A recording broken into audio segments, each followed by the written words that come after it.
साथियों नमस्कार। आइए आपको हम एक नए टॉपिक को लिए चलते हैं। उसका नाम है दोहा छंद।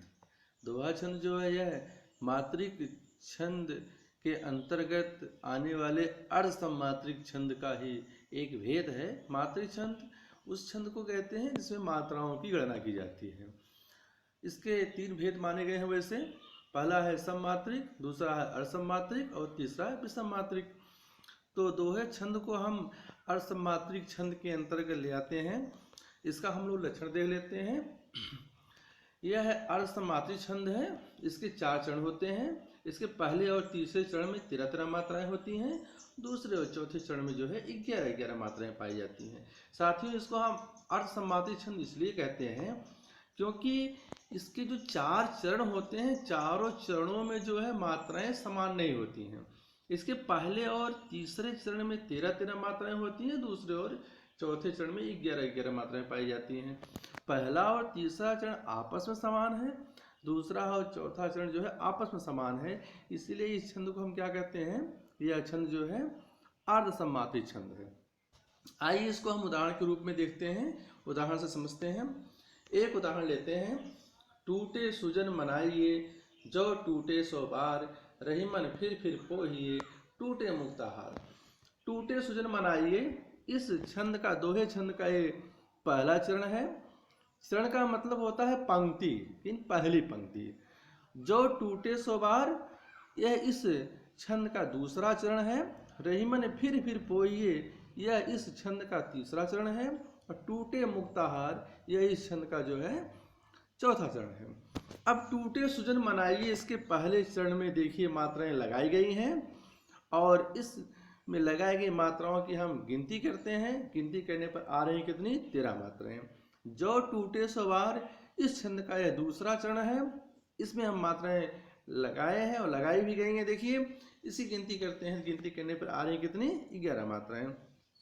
अब इस छंद के हम तीसरे चरण पर आते हैं। रही मन फिर पोहिए, इसमें भी मात्राएं लगाई गई हैं। इसकी गिनती करने पर आ रही हैं 13 मात्राएं।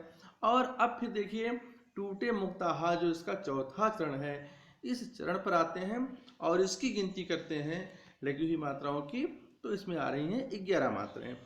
अब हम देखते हैं कि पहले चरण में 13 मात्राएं हैं, यानी टूटे सुजन मनाइए में। और फिर तीसरे चरण में नहीं, रही मन फिर पोहिए, इसमें भी 13 मात्राएं हैं।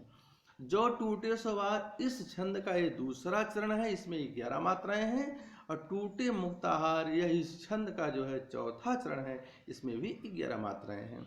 इस प्रकार से हम कह सकते हैं कि यह दोहा छंद का उदाहरण है, जिसका लक्षण है कि पहले और तीसरे चरण में 13 मात्राएं, दूसरे और चौथे में 11 मात्राएं पाई जाती हैं। इससे सिद्ध होता है कि यह जो छंद है, टूटे सुजन मनाइए, जो टूटे सो बार, रही मन फिर पोहिए, टूटे मुक्ताहार, यह छंद दोहा छंद का ही उदाहरण है। यहाँ पर यह भी बात साफ हो जा रही है कि देखिए पहला और जो तीसरा चरण है यह आपस में समान है, क्योंकि पहले में भी 13 मात्रा है और तीसरे में भी 13 मात्रा है। दूसरे और चौथे आपस में समान है, क्योंकि दूसरे में भी 11 मात्राएं गिनने पर आ रही हैं और चौथे में भी 11 मात्राएं गिनने पर आ रही हैं। इस प्रकार से इसके दोहे छंद के जो लक्षण है पूरी तरीके से यहाँ पर लागू हो रहे हैं, सिद्ध हो रहे हैं। अब आते हैं हम इसके दूसरे उदाहरण पर। थोथे बादर क्वार के ज्यों रहीम गहरात, धनी पुरुष निर्धन भय करें पाछली बात। इस पर भी हम मात्रा लगाए हुए हैं। इसके पहले चरण थोथे बादर क्वार के, इसके दूसरे चरण ज्यों रहीम गहरात, इस दोहे के तीसरे चरण धनी पुरुष निर्धन भय, और इस दोहे का जो चौथा चरण करें पाछली बात। सब पर मात्रा लगाई गई है।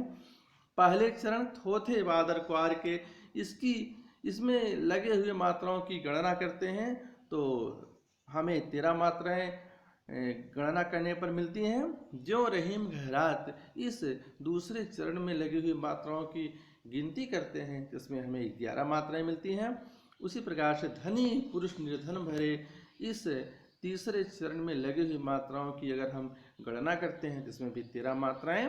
करें पाछली बात, इस चौथे चरण में लगे हुई मात्राओं की अगर हम गणना करते हैं इसमें भी 11 मात्राएं पाई जाती हैं। इस प्रकार से यह भी छंद दोहा छंद का ही एक उदाहरण सिद्ध होता है। अब आइए तीसरे उदाहरण पर चलते हैं कि जो बड़ेन को लघु कहे नहीं रहीम घट जाहि, गिरधर मुरलीधर कहे कछ दुख मानत नाहि। देखिए, जो बड़ेन को लघु कहे यह इस छंद का पहला चरण है। इसमें लगी हुई मात्राओं की अगर हम गणना करेंगे इसमें 13 मात्राएं हैं। नहीं रहीम घट जाए यह इस छंद का दूसरा चरण है। इसमें लगी हुई मात्राओं की अगर हम गणना करते हैं इसमें 11 मात्राएं। रही गिरधर मुरलीधर कहे यह इस छंद का तीसरा चरण है। इसमें लगी हुई मात्राओं की अगर हम गणना करते हैं 13 मात्राएं। कछ तुक मानत नाहि यह इस छंद का चौथा चरण है। इसमें लगी हुई मात्राओं की अगर हम गणना करते हैं तो 11 मात्राएं। इस प्रकार से इसमें भी सिद्ध हो रहा है कि इसके पहले में 13, दूसरे में 11, तीसरे में 13 और चौथे में 11 मात्राएं हैं। अर्थात पहले और तीसरे में 13 है, दूसरे और चौथे में 11 मात्राएं हैं। तो आपने देखा इन उदाहरणों को कि इसके पहले और तीसरे चरण में 13 मात्राएं हैं, दूसरे और चौथे चरण में इन उदाहरणों में 11 मात्राएं पाई जा रही हैं। इस प्रकार से देखते हैं कि सारे उदाहरण दोहा छंद के ही हैं जो उनके लक्षणों पर पूरी तरह से खरे उतर रहे हैं। साथियों, एक बार आपको हम फिर से याद दिलाना चाहते हैं कि दोहा छंद को हम अर्ध सम्मात्रिक छंद इसीलिए कहते हैं क्योंकि इसके चारों चरण में से 2 चरण पहले और तीसरे चरण की मात्राएं आपस में समान होती हैं। अर्थात पहले और तीसरे चरण में 13 मात्राएं पाई जाती हैं और आपस में समान हैं। अन्य 2 चरण यानी दूसरे और चौथे चरण की मात्राएं आपस में समान होती हैं। इसीलिए यानी कि 2 चरण पहले और तीसरे चरण आपस में समान हैं, दूसरे और चौथे चरण ये आपस में समान हैं। इसीलिए इस छंद को हम अर्ध सम्मात्रिक छंद कहते हैं। साथियों, एक बात आपको ये भी हम याद दिलाना चाहते हैं कि कभी कभी ऐसी स्थिति उत्पन्न हो जाती है कि पहले और तीसरे चरण की मात्राएं आपस में समान हो जाती हैं। अर्थात जैसे मैं बता रहा हूँ एक उदाहरण को लेकर के, पहले और तीसरे चरण मान लीजिए 13 मात्राएं हैं, दूसरे में हो सकता है कि 11 मात्राएं आए, फिर चौथे में हो सकता है कि 15 मात्रा आ जाएं। तो ऐसी स्थिति में वह छंद विषम मात्रिक छंद होगा, वह दोहा छंद ना होकर के कोई और छंद होगा।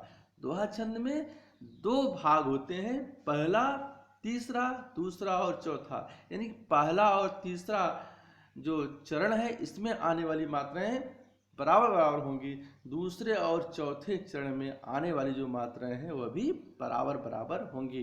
तभी ऐसे छंद को हम असम्मात्रिक छंद कहेंगे और 13 11 की स्थिति में आने पर उस छंद को हम दोहा छंद कहेंगे। धन्यवाद।